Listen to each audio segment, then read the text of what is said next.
Welcome to This Week in the Valley. Our show features people and events that are making a difference where we live, right here in North Missouri. I'm Donna Bell, and we are so happy to have Darren back with us. Well, thank you for having me back here today on that. It's good to be back in the seat.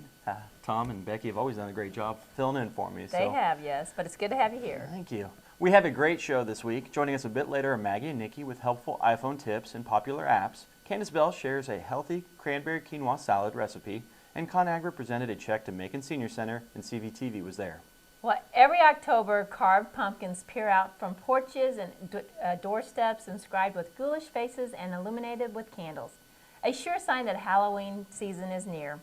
Did you carve a great pumpkin last year only to have it rot away days before Halloween? We want to share with you a few ways to preserve your masterpiece. First, there are several primary causes of pumpkin rot. The intact skin of a pumpkin protects it until you carve it, but then various organisms such as fungi, bacteria, and mold can get inside and start to break it down. Oxygen in the air can also easily enter and break down the pumpkin. Simple drying out begins the moment the pumpkin is carved. All of this will turn your carved young, happy pumpkin face into a sad old man in several days' time. To stop pumpkin aging, we need to sterilize the pumpkin's carved surfaces to kill fungi and bacteria. Seal the surfaces to prevent drying and to keep out new little bugs. Remove dirt. Wipe the exterior surfaces of the pumpkin clean using a damp cloth. Make a bleach solution of 1 tablespoon of bleach per quart of water and put it into a spray bottle. Spray the pumpkin inside and all cut areas of the pumpkin with the solution. This will kill much of the surface bacteria and mold that cause the rotting. Let it penetrate and dry for about 20 minutes. Next, rub all of the carved or cut surfaces with petroleum jelly, and this will keep out new bacteria and molds, as well as dramatically reduce the dehydration. Wipe away excess with a paper towel. Now, keep your pumpkin out of direct sunlight and try to keep it as cool as possible, but above freezing. And you should get at least a week or so enjoyment out of it. Well, our first guests, Maggie Samp and Nikki Belzer, aren't ghoulish at all. In fact, they simply want you to get more enjoyment out of your iPhone by sharing with you some iPhone tips and popular apps. Hi, I'm Maggie. And I'm Nikki, and happy Halloween. And today we'd like to point out to Apple users that there's a new iOS version available, iOS 9. And with it comes a few changes compared to what you're used to. One of them is that Spotlight and Siri are combined now, and it's called Siri Suggestions. So the way to get to it would be to swipe to the right on your phone. And this is where you used to find your Spotlight suggestions. Now you have your Spotlight suggestions along with Siri suggestions. And you can get your recently used apps or contacts that way as well. And another new feature as well that's on there that I thought I would never use is the news feeds. And you can go in and customize what news feeds you want to view. So if you want to go in and see and tell it you want to see CNN news feeds along with CNBC or Fox or And there's a the lot New of York other things you can Times, choose so you from. can choose newspapers as well as media, social media. It can also give you suggestions on dining and shopping and gas. So all you have to do, it's all there with a tap of a finger, and it'll take you right to your favorite news app that you want. Or if you wanted to do a new message, you just type on your messages and go to it. So it's a quicker way than trying to find where that icon is on your main screen. And your Spotlight suggestion is still there too. You just have to swipe down real quick and it's right there. So, upgrades can be frightening. So you want to make sure and do a backup before you upgrade. And if you have a recent backup, the upgrade will be not as scary. We all understand. We hate to upgrade ourselves. But it's very important to upgrade because that fixes issues that's with the current software. Yes, and along with that comes security fixes.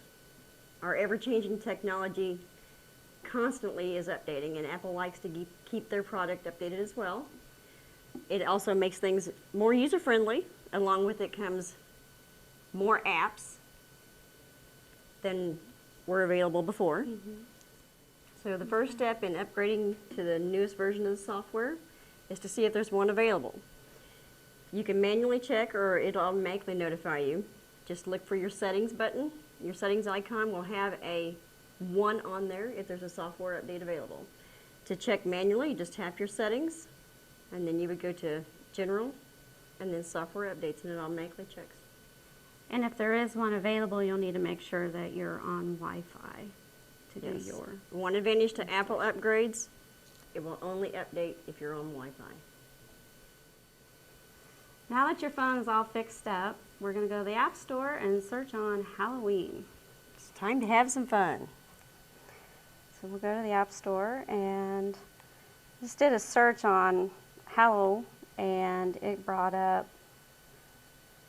Halloween games, Halloween wallpapers, Halloween makeup, Halloween costumes, Halloween games for kids, all kinds of things in there. There's a lot of free apps, and there's some that you have to pay for. And we downloaded a couple of free ones that we're going to show you. So the first one is this Halloween app that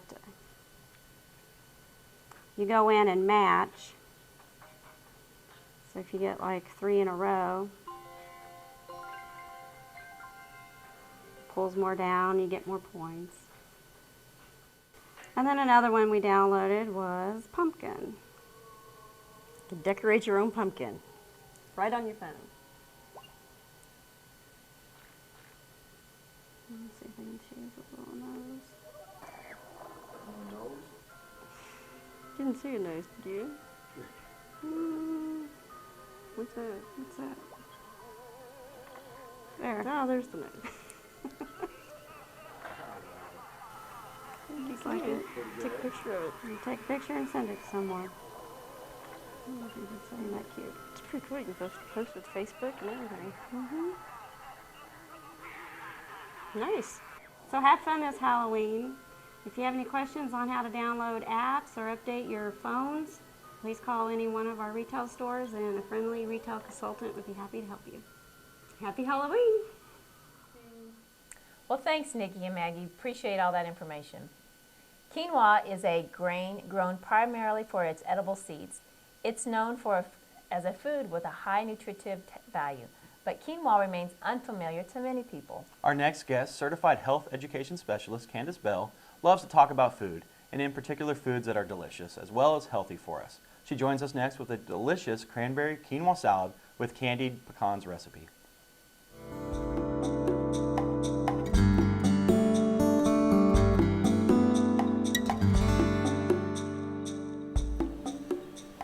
Hi, my name is Candace, and I am currently a dietetic intern at OSF St. Francis Medical Center in Peoria, Illinois.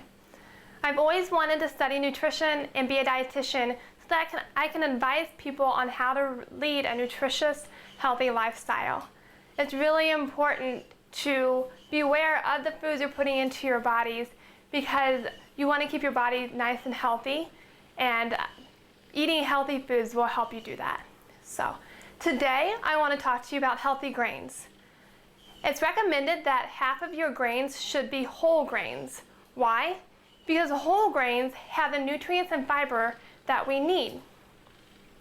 It's really important to look at the food labels when looking for whole grains. Sometimes foods can be brown, but they're not necessarily whole grains. So what you need to do is look in the ingredients labels on the package and look for the word whole. If the word whole is one of the first ingredients, then you know you're looking at the whole grains. It can be whole wheat, whole oats, any of that nature. So make sure you find the word whole. It's really easy to swap your white or enriched breads or flours or pastas or rice for brown rice or whole wheat pastas. It's a very simple switch. So today I want to introduce you to a somewhat newer grain. It's called quinoa. And what's awesome about grains is that most of the time they cook in a similar way as rice. So you boil the water, you add the grain, you let it simmer, it soaks up that water, and it develops you the results of what you need, sort of like rice does. So that's what I did with this quinoa. So I boiled the water, I added the quinoa, and I let it simmer, and it fluffed up to be this nice brown color. And before, it was these little beads. So I kind of want to show you these little beads. This is an example of quinoa that you can find in Walmart or any other stores. Most grocery stores have these now, but they're a little bit of a little grain. And it fluffs up to be this nice fluffy color. It's very similar to rice. So go ahead and get started. So I have about 2 cups of cooked quinoa here, and usually the how you cook the grain is on the package. So make sure you look at the package and follow the directions. So I have 2 cups of quinoa. I'm going to add about a cup of dried cranberries. That'll sort of sweeten it up a little bit. A cup of candied pecans. Now you can buy these pecans or you can make them. There's lots of recipes online. Different cookbooks have different recipes for how to make candied pecans, or you can just buy them. About a cup of that. I have about 2 tablespoons of chopped green onions. And I have about a cup and a half of blanched broccoli. Now, how do you blanch broccoli? Very easy. You boil water. You add the broccoli for a couple seconds to a minute or to a few minutes until it turns a bright green color. You remove it from the boiling water and add it to an ice bath. So the ice bath needs to be prepared before you boil the water. And you put the broccoli in the ice bath to prevent it from continuing to cook. So that'll stop the cooking process. So after you have the broccoli added to the quinoa mixture, give it a good stir. And I'm going to add a little bit of salt and pepper to kind of give it some more flavor. It's 1/4 teaspoon pepper and 1/2 teaspoon of salt. Add that in. It's really easy to include vegetables in your grains. So including broccoli and those green onions and this, and a lot of other dishes do the same. Different pasta dishes, you can add broccoli in, different vegetables. It's a great way to kill 2 birds with 1 stone. You're getting the vegetables and the whole grains. So after that's all mixed, you're gonna mix up the dressing. So all the dressing is very simple. It's a little bit of red wine vinegar, about 1/4 cup. 1/4 cup of olive oil, which is, the healthy oils for you. Olive oil also has a distinct flavor. It's a really nice flavor. And then 2 cloves of minced garlic. Now you can do this, you can mince them on your own, or you can buy the minced garlic at the store that's already done for you, which is sometimes a little easier. It saves time. So you're gonna give that a good stir. Whisk that. Make sure the oil is incorporated into the vinegar. And then you're gonna go ahead and add it to the quinoa mixture. Now this is a really nice side dish to grilled chicken, to fish. It has lots of flavor. It has a little bit of a sweet flavor, which a lot of people like. And that's all. That's all you have to do. Just give it a good stir. I think you will really like it. I suggest you to try it at home. It's really simple, really easy to make. And you can find these recipes on Sheraton Valley's website. Thank you for joining me today. Listen in next time for another healthy tip and another healthy recipe.